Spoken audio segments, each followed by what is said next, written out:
Aligning business growth, strategy, and management. Key insights for sustainable value creation. Welcome to part 3. Now, in this session, we're going to look at the threat of disruption. And I'm going to start with a quote. No matter how great or wonderful your business or product is, sooner or later you will face disruption. Be prepared. So let's ask ourselves a question. What is disruptive innovation? Now, according to Christensen Clayton, business disruption refers to any innovation within an industry that radically and lastingly changes the way all companies in that industry operate. Now, mark the words there. Radically and lastingly changes the way all companies in that industry operate. Disruptive innovation is the process in which a smaller company is able to challenge an established business, an incumbent, by entering at the bottom of the market and continuing to move up market. And I'm sure we've all seen how this kind of innovation works. A practical example would be looking at Peak Milk. So Peak Milk is a premium brand, very, very premium. And it used to be sold in, or it's still sold actually in, I think about 400-gram tins or thereabout. But when Cowbell came to the market, they came into the market, at the bottom of the market. So they had a I would say less qualitative brand, but it was accessible to a lot of people that couldn't afford Peak. And they sold it in small sachets, I think about 5 naira back then. So they were able to, come in at the bottom of the market, and then they moved up. So over time, they also had a tin version of the same milk. And what we found out was that a lot of households who used to who used to buy Peak started to buy Cowbell. And that's just a practical example of disruptive innovation. So there are 3 types of disruption: sustaining disruption, low-end disruption, and new market disruption. And we'll take a look at the 3. So what is sustaining innovation or the sustaining disruption? For a disruption to be sustaining, there are going to be 3 key elements. And the first one is that there are going to be better products. So the disrupting company will make good products into better ones. The second thing about it is that they target high-end consumers using premium pricing. And thirdly, competition cannot catch up with the new innovation. So a very good example of that was when Apple came out with the iPod years back. It was a better product. Up until then, we were using Discmans and Workmans, which were quite big and bulky, and we really couldn't put a lot of songs on them. But with the iPod, you could have thousands and thousands and thousands of songs. So it was a completely better product. And it wasn't exactly cheap. I mean, yes, people could afford it, but it was a high-end product. And so it uses premium pricing. And competition, it took time for competition to catch up. So that's a simple example of sustaining innovation. Incumbents typically win.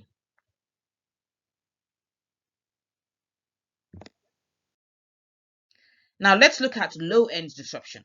In this case, the product provides only a good enough option. So the product this time around is not necessarily better, but it's good enough. The second thing is that this kind of innovation targets low-end consumers. So you're looking at something that is it's good enough. It might not be as good as the premium alternative, but it's good enough and it gets the job done. And it's targeting low-end consumers, people that can't afford to pay for the premium option. The business model uses low cost. It's a low cost business model. So of course the product is going to be low cost, a low cost product. Like I said, it's not a premium product. So it just does the basic thing. And the competitors typically don't want to compete, so they walk away. And an example of that would be alternative phones. So there are a lot of phones, affordable phones. I don't want to say, I'm trying to avoid using Chinese food, but there are a lot of alternative phones that do a fantastic job.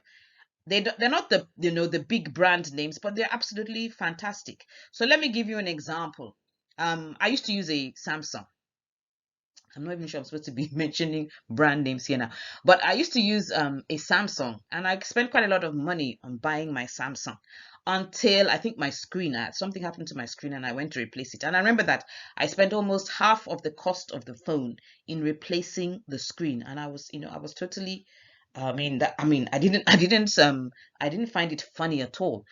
And I remember a couple of months later, the screen went bad again. So when I took it back for repairs, I was told to pay another, huge amount of money to get it repaired. I was so upset. And I just told myself, you know what, I'm not going to repair the screen. I'm going to buy a new phone. And I remember that Infinix had a product on the market then, which was like not even up to the price of the screen I wanted to repair. And so I bought the Infinix phone, and I'm telling you, I used this phone and I did not miss my Samsung at all. I didn't miss my Samsung. The product, it wasn't a good enough option. In fact, I would even want to say it was almost a better option, actually. The camera is absolutely fantastic. It did what I needed it to do. And it was for like one third of the price of the Samsung equivalent. So that's an example of low end disruption. The target market are the low end consumers, and the product might not be the premium, but it does the job. New entrants typically win. Now let's look at new market disruption. In this case, it targets non-consumers, so people that don't even buy the products at all. It profits from larger number of consumers but lower price per unit sold. It redefines the product and redefines the way the product performs or is used. Competition does not follow new entrants. So the product does not do as well, profits are lower, and customers can't use it. So the customers of the premium providers can't use it because the product doesn't do as well. And customers just can't use it. So and we go back to my example of the milk, the pig milk and the cowbell milk.